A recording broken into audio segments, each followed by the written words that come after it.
धुआं समैती बाबा इंजन धुआं समैती खाली चिलम के खूब धना कहबै छै छौरा चिलम के खूब धना कहबै छै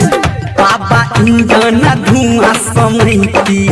बाबा इंजन धुआं समैती खाली चिलम के खूब धना कहबै छै छौरा चिलम के खूब धना कहबै छै डीजे सुमित सतीश रैमा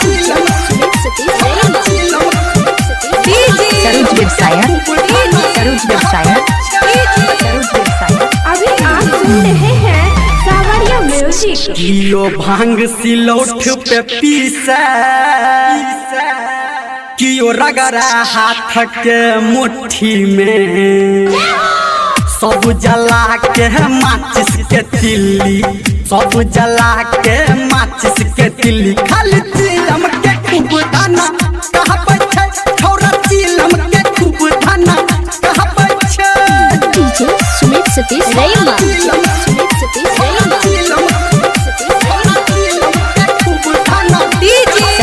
सरोज व्यवसाय पूजल सगरो बम बम लहरी देख सावन के सोमवारी में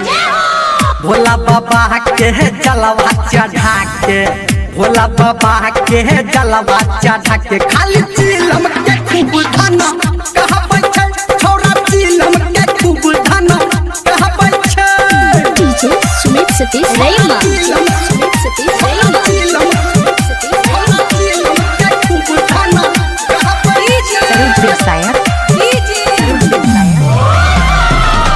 डीजे बाजा बम सब नाचा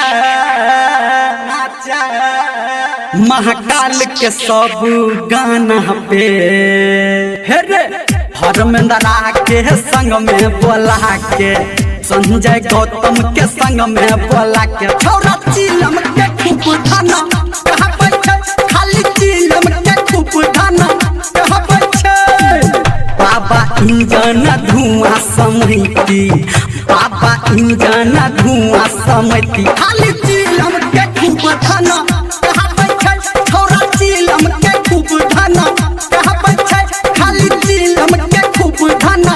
कहबै छै छौरा चिलम के खूब धना कहबै छै धुआं धुआं कदल के रे।